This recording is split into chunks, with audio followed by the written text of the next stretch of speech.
I want to welcome in Daniella Rabbani from the Tel Aviv Institute now. She's with a group that advocates for Jews and fights anti-Semitism in social media. I appreciate you being with us. I want to start with Jewish students, if I may. Their concerns about their safety and interactions that they are having with pro-Palestinian groups. What have students shared with you about their experiences over the last 10 days? Thank you so much for having me. I first want to say that most Jews, most Israelis are pro-Palestinian and pro-Israeli. There need not be a binary. We must be pro-peace. What we do see is that these rallies across college campuses have gotten extremely violent toward Jewish students. Even one here in my hometown of New York City at Columbia University, they didn't even call themselves pro-Palestinian, which of course I consider myself to be as a Jewish woman, as the daughter of Israelis. I am pro-peace. These people called themselves pro-Hamas, the people who literally videoed the most heinous crimes against humanity. And the administration did nothing about it. These people these students, we send them to college campuses to become peaceful, productive citizens of society, and they are begging, both sides, and I say that in quotes because we are on the side of humanity, both sides are begging for adults to come in, intervene, be the administration, be the educators, to sit these people down and teach them mindful communication, teach them conflict resolution, because being violent towards Jewish students at Columbia, at George Washington University, this will not do anything for the Palestinian cause. This will not do anything for the Israeli cause. This will not do anything for society at large. How do you, Daniella, address the misconceptions about Hamas when you see pro-Hamas protests? I think the first thing we need to talk about is that Hamas will say with their own words, thank you, Iran, for backing us. Thank you for giving us millions of dollars that they do not even give to their own people. Their own people in Gaza are truly suffering. We can all agree about that. Their own people in Iran are suffering. We've seen how the Iranian regime treats women.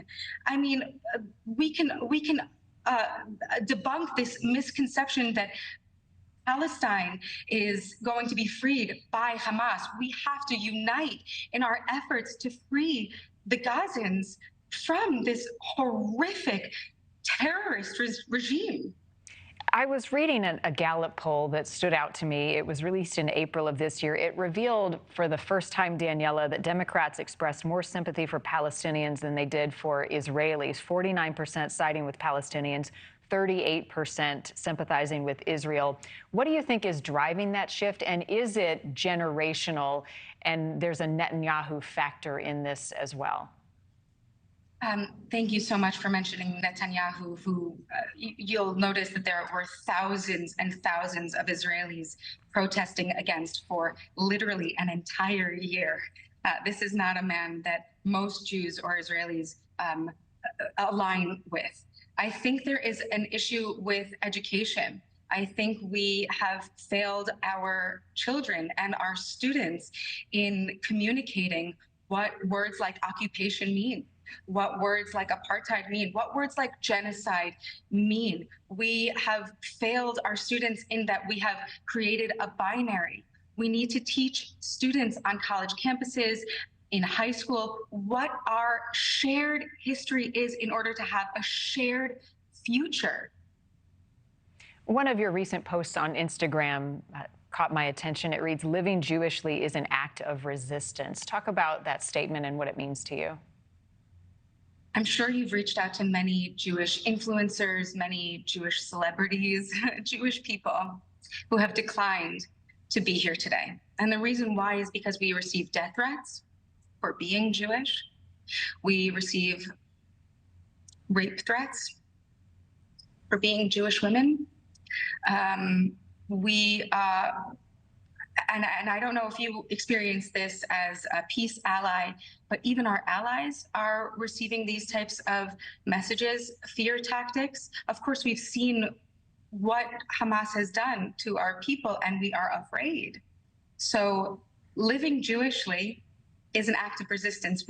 Violence is not what we would call a resistance. We pray, we sing. I'm in the middle of a show right now based on the music written and performed in the Holocaust. This is Jewish resistance, spiritual resistance. The moral code of being Jewish is so deeply ingrained in us that every single life matters, so much so that the Israeli government would send out leaflets telling the people of Gaza, please get out of this place. We need to rid you and us of these Hamas leaders. We want to spare your life. Daniella Rabbani, thank you for your voice.